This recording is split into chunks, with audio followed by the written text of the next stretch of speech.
Assalamualaikum warahmatullahi wabarakatuh. Kami dari kelompok 2 akan melanjutkan materi pada minggu kemarin, yang mana pada minggu kemarin itu menjelaskan terkait dengan definisi, sejarah, latar belakang, urgensi mempelajari serta hubungan pragmatik dengan ilmu lain. Nah, pada hari ini kami akan membahas mengenai situasi tutur, yang mana terdiri dari 4 subbab, yakni aspek-aspek situasi tutur, perbedaan analisis linguistik struktural dengan analisis pragmatik, pengertian analisis struktural, pengertian analisis pragmatik. Nah, saya akan menjelaskan mengenai situasi tutur. Nah, apakah situasi tutur tersebut? Situasi tutur adalah situasi yang melahirkan tuturan. Di dalam komunikasi, tidak ada tuturan tanpa situasi tutur.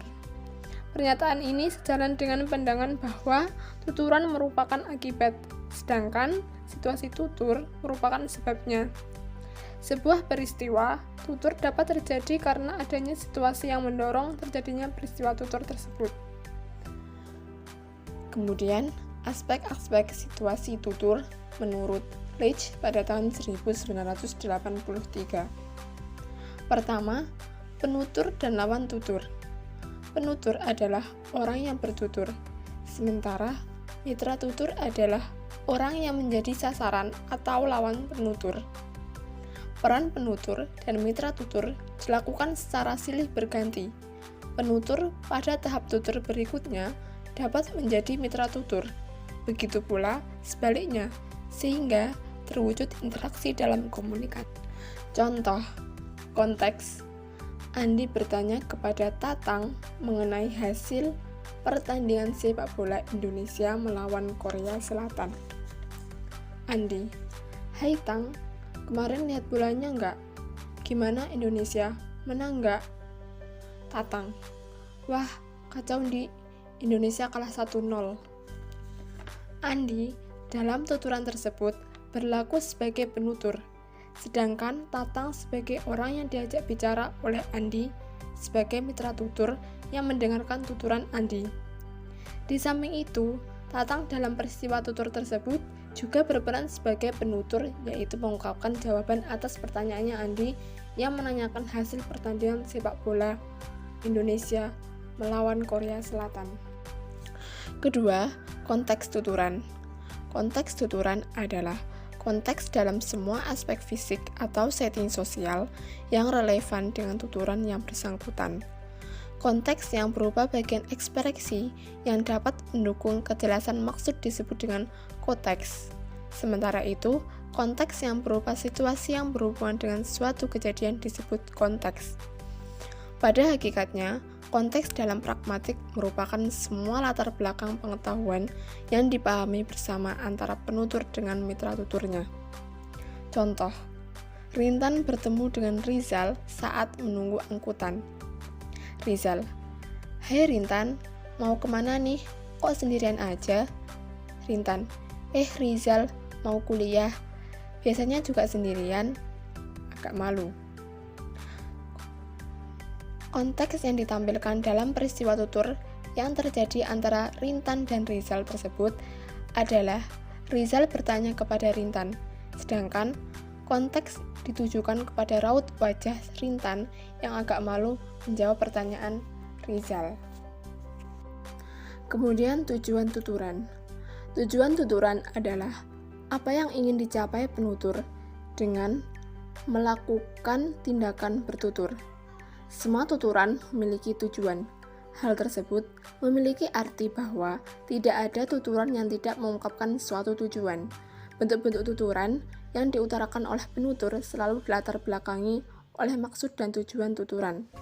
Dalam hubungan tersebut, bentuk tuturan yang bermacam-macam dapat digunakan untuk menyatakan satu maksud, dan sebaliknya satu tuturan dapat menyatakan berbagai macam maksud. Contoh, konteks. Adi datang berkunjung ke rumah Nori untuk meminjam buku catatan. Adi, "Kemarin aku gak sempat nyatet kuliahnya Pak Tomo nih." Nori, "Nah, Kamu pasti mau pinjam buku catatanku lagi kan? Berdasarkan peristiwa tutur tersebut, dapat diungkapkan bahwa penutur dalam hal ini, Adi memiliki tujuan dalam menuturkan tuturan.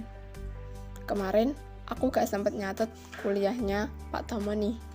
Tujuan dari tuturan tersebut adalah bahwa Adi bermaksud meminjam buku catatan Nori, karena kemarin dia tidak sempat mencatat materi kuliah yang disampaikan Pak Tomo. Kemudian tuturan sebagai tindakan atau aktivitas.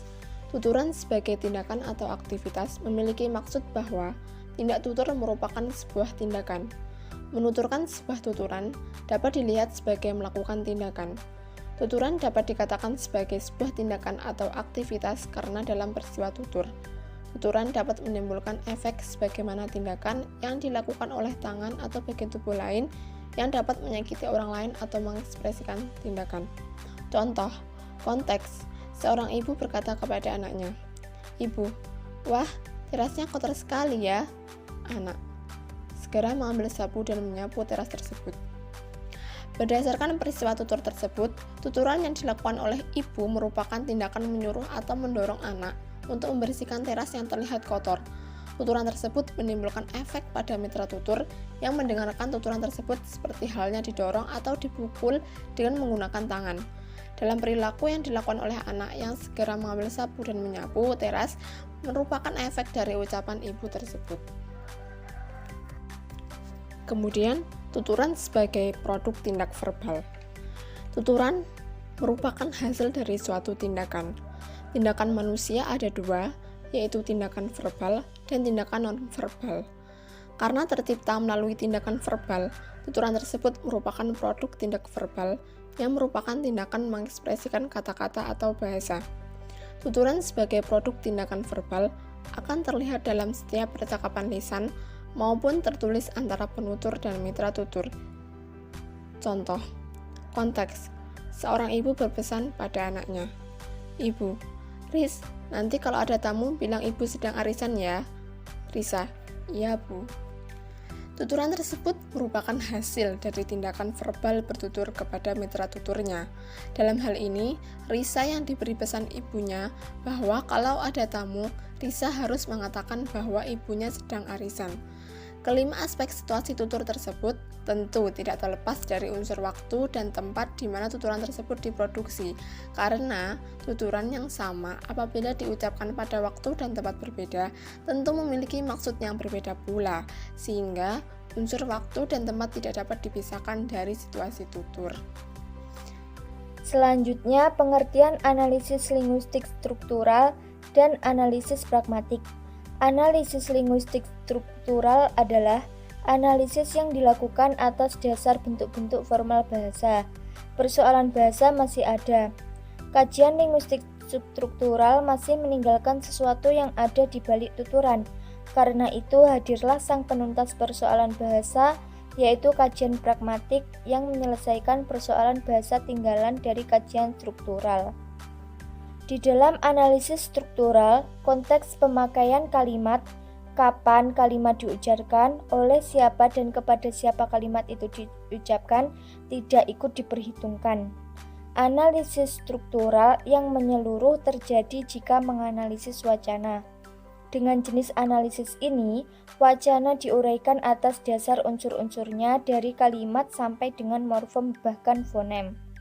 Berikut ini adalah contoh analisis linguistik struktural terhadap wacana iklan minuman. Wanita, "Kamu kedinginan." Pria, "Iya nih, belum makan lagi." Wanita, "Nih, minum energen jahe." Secara struktural, wacana tersebut terdiri atas 4 kalimat dengan berbagai tipe secara berselang-selang, yaitu interrogatif, yaitu kalimat yang diakhiri dengan tanda tanya atau biasa dikenal dengan kalimat tanya. Deklaratif, yaitu kalimat yang berisi pernyataan, dan imperatif, yaitu kalimat yang mengandung maksud memerintah atau meminta dengan tujuan agar mitra tutur melakukan sesuatu yang diinginkan. Kalimat pertama terdiri atas subjek dan predikat. Kalimat "kamu kedinginan" adalah kalimat interrogatif. Kalimat kedua dan ketiga bertipe deklaratif. Kalimat ketiga, belum makan lagi, merupakan klausa negatif karena di dalamnya terdapat kata negatif yaitu belum. Kalimat tersebut menerangkan sebab terjadinya peristiwa kedinginan. Kalimat keempat, nih minum energen jahe, bertipe imperatif. Sedangkan analisis pragmatik menurut Morris merupakan disiplin ilmu yang mempelajari pemakaian tanda yang secara spesifik dapat diartikan sebagai cara orang menggunakan tanda bahasa dan cara tanda bahasa itu mempresentasikan. Yang dimaksud orang menurut definisi tersebut adalah pemakai tanda itu sendiri, yaitu penutur. Analisis pragmatik merupakan analisis terhadap penggunaan bahasa. Sementara itu, yang menjadi pusat kajian pragmatik adalah maksud pembicara yang secara tersurat atau tersirat di balik tuturan yang dianalisis.